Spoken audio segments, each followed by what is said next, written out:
आएगा भी। धन्यवाद। जिधर ये पीछे शॉट करना है इससे करिए भाई। ये सब खुला खुला हो जाएगा और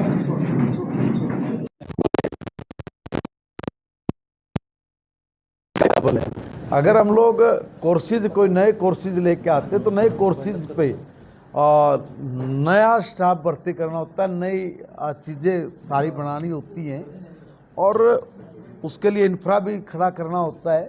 तो स्टार्टिंग में कुछ दिक्कतें आती हैं जब भी नए कोर्सेज होते हैं। जो पहले से ऑलरेडी कोर्सेज चले हुए उसमें कोई फीस नहीं बढ़ी है। बढ़ रहे हैं उनको लेकर भी नियम लागू किए गए थे, जगह को लेकर, इंफ्रास्ट्रक्चर को लेकर, लेकिन कोई पूरे नहीं करते। जैसे फायर एग्जिट सिस्टम हो, जैसे अभी मेरे पास भी ये मामला संज्ञान में आया तो मैंने भी काफ़ी कुछ विचार करने के बाद मैं भी इस निर्णय पे पहुंचा हूं और बहुत जल्दी मैं इसकी एक मीटिंग भी करने वाला हूं कि जो हमारे संस्थान चलते हैं, देखिए हम लोग किसी को रोक नहीं सकते। अब आप भी अगर कोई नॉलेज देना चाह रहे हैं, पढ़ाना चाह रहे हैं, आप पढ़ाइए, कोई दिक्कत नहीं है। मगर जो बच्चा रेगुलर है, हमारा कोई बच्चा अगर रेगुलर है, वो क्लास टाइम में उन इंस्टीट्यूशंस पे ना हो रही है, ये मुझे समझ में आया। और आप जैसे 10 लोगों ने राय दी होगा तो हमारा बच्चा स्कूल में भी रहेगा और उसके बाद इसने पढ़ाई करेगा। कुलपति नहीं, कुल गुरु है हमारे, और कुल गुरुओं से गुरुकुल बने थे।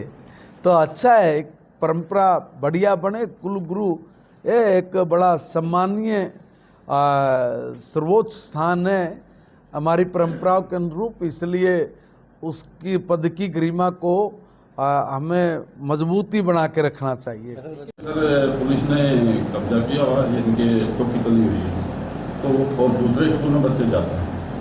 देखिए हाँ, कई जगह ये जो बात आती है, मैंने 1-2 जगह और पहले फतेहाबाद में भी एक मेरे पे ये बात आई थी। जब हमने उसमें जांच कराई तो कुछ नहीं मिला, बिल्कुल प्रॉपर चालू मिला। मैं ये नहीं कह रहा कि आप गलत कह रहे हैं, मगर ये भी मामला मेरे पास आज ही पहली बार आया। एक बार मैं इसको भी चेक करवाऊंगा, इसको भी दिखवाऊंगा। और माननीय विधायक, पूर्व विधायक, मंत्री बैठे हैं, हमारे सारे नेता बैठे हैं। अगर कोई इस तरह का मामला है तो उसकी मुझे एक बार ही अगर पंचायत की तरफ से भी कोई रेजुलेशन आ जाए या कोई आप लोग कंप्लेंट्स भी मुझे देंगे, मैं उसी पे कार्रवाई कर दूंगा। मेरा विभाग बहुत सख्ती के साथ काम कर रहा है। देखिए, जो मैंने पहले दिन कहा था कि भी जो भी ये फीस की बढ़ोतरी की बात हो, चाहे वर्दी बदलने की बात हो, तो हमने जितनी भी कंप्लेंट्स हमारे पास आई, मैंने विभाग को तुरंत भेजा। और भेजने के बाद जब कार्रवाई बननी थी, कार्रवाई कर रहे थे, लास्ट मोमेंट पे मैंने उनको कहा कि नहीं, एक मौका देते हैं, आगे भविष्य में इस तरह की आप गलती नहीं करेंगे।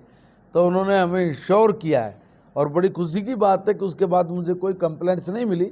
फिर भी अगर कोई और ऐसा होगा तो मैंने उनको कहा कि एक वार्निंग जरूर बनती है, एक चेतावनी देनी जरूर बनती है, और उसके बाद अगर कोई फिर भी बाज नहीं आएगा तो फिर उस पर जितना कड़े से कड़ा एक्शन लेना होगा मैं लूँगा। दिए हैं बच्चों को भी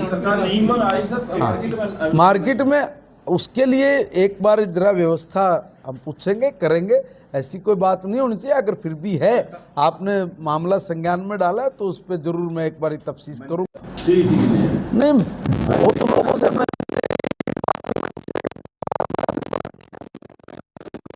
एक देश ने उसने हस्तक्षेप करा तब ये युद्ध रुका है, ये हुआ है, उसके प्रभाव में आ गए, उसमें हो गए। अरे उसके प्रभाव में तुम लोग आते थे कि उस तक हाथ भी नहीं मिला पाओ थे।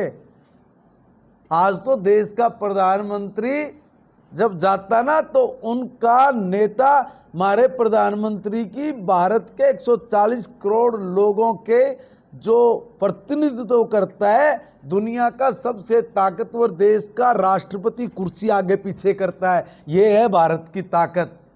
आप लोग कर मिला उसके हस्तक्षेप से डर गया, या वो तो उन्होंने उस बात को मान लिया। ये तो इस तरह के ये बयान देते ना, नीचे देखो आप लोगों में क्या कहते हैं, बोले इनको शर्म नहीं आती है, क्या बोल रहे हैं, ये मंदबुद्धि हैं क्या? अरे तुम फैसला कराने वाले, तुम लोग